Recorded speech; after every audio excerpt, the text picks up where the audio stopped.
scrutiny of the alleged references to Muhammad in the Bible as a prophet, they absolutely have no relation to the Prophet of Muhammad, nor prophesy his coming. Muhammad is not mentioned in the Old Testament. Muhammad is not mentioned anywhere in Genesis or Revelation. Muhammad is God's true messenger. That's a joke.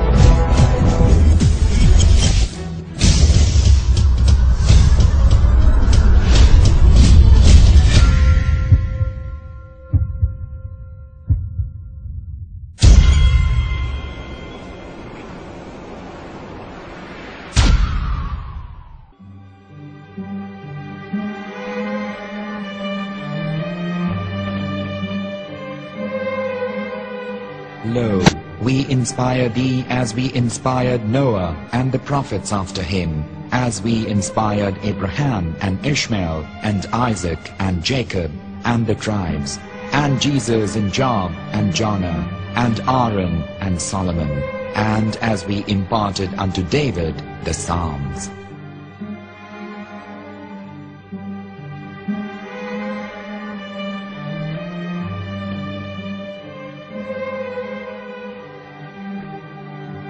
The verse we've just heard is from chapter 4 of the Quran. In the verse, God is affirming to humanity that Muhammad is indeed the recipient of a divine guidance, just as Noah, Abraham, and the rest of the prophets. However, some Christians and Jews today don't believe that Muhammad was a prophet and the covenant that God made with Abraham. And since the Quran is not their book of authority, in this video I'm going to show you that the book you're holding in your hands contains the name off the seal of prophethood, the Prophet Muhammad.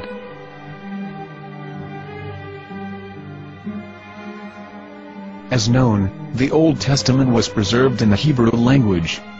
In the 5th chapter of the Shir HaShirim, which is one of the 5 Megillat or sacred scrolls that are part of the Hebrew Bible, or for short the Song of Solomon, as Christians know it today. That chapter is discussing someone. Jews will say it is discussing Solomon, while Christians will say it is discussing Jesus. Considering this is the Songs of Solomon, it would seem logical that it is discussing Solomon.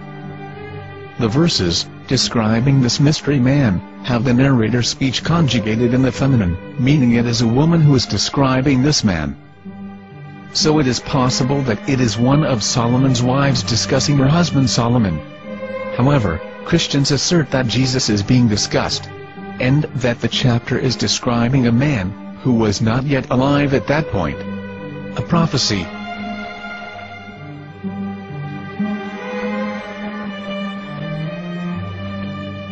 In reading the English translation of Song of Songs 5:16, it finishes the description by saying, "He is altogether lovely," but what most people don't know is that the name of that man was given in the original Megillat. Here is verse 16, and how it is written in ancient Hebrew, before introducing the vowels, in the 8th century. From the Hebrew Bible, on scripturetext.com. Here is the word in question. This word is made of 4 letters. Mem, Het, Mem, Dalet. Now when reading the word as it is written in its original form, with no vowels, it can be read as Muhammad, which is the name of the Muslim prophet, or as Mamad with no A after the H. According to Ben Yehuda's Hebrew English Dictionary, it is correctly pronounced as Muhammad, not Mamad.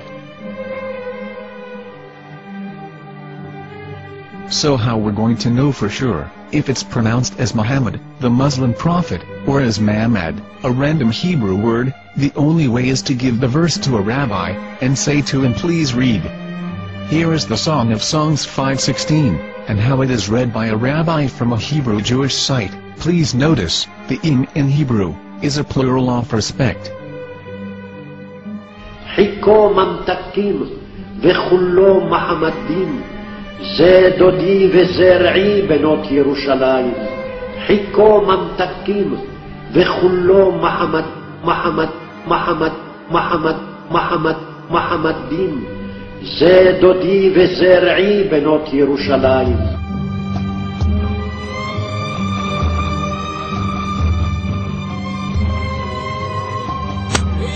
Coming out from the darkness, there are no other gods but God, and Muhammad is his messenger.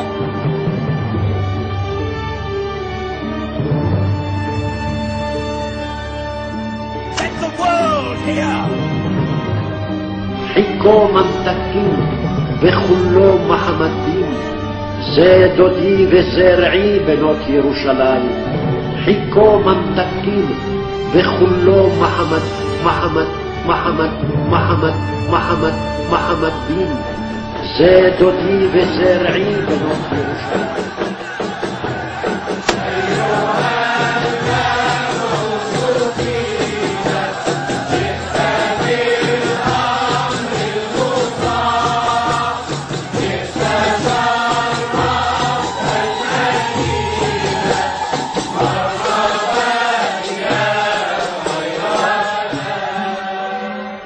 Here is the famous SDL translation tool, which includes a professional human translation, as well as an online translation. We're going to copy our Hebrew word of the Song of Songs, directly from the Jewish site. It's the same site, where you can hear the rabbi reading the verse in Hebrew. All links are in the description, so, we're going to copy the word and paste it, and ask, please translate. Are they going to translate the meaning of the name of that person? As the Bible translators did. Which is the praised and the lovely one, or are they going to keep the name as it is? Well, see it yourself. Here is the World Lingo Translator. The result is the same. It's Muhammad. You have no right. You have no right to translate names of people. Anybody. Your name should be retained. Mr. Black is Mr. Black, though he's white. You have no right to translate names of people. But they have been doing that. Muhammadim, they translated as altogether lovely. But the word Muhammad is there in the Hebrew language. The word Muhammad is there in the Hebrew language.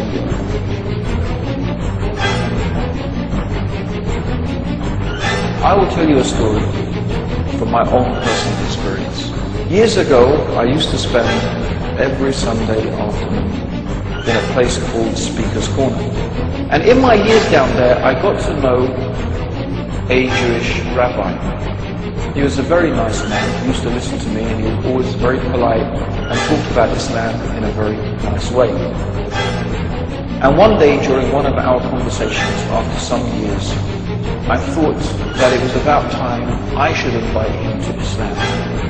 So I said to him, you know, my friend, we have been talking now for many years, and even you have admitted to me that Muhammad is a prophet.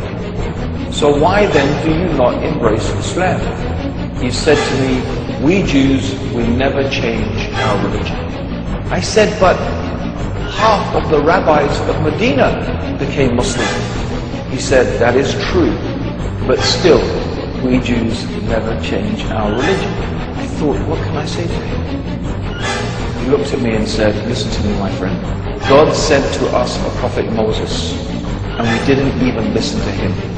Do you think we're going to listen to another prophet after him? From another tribe?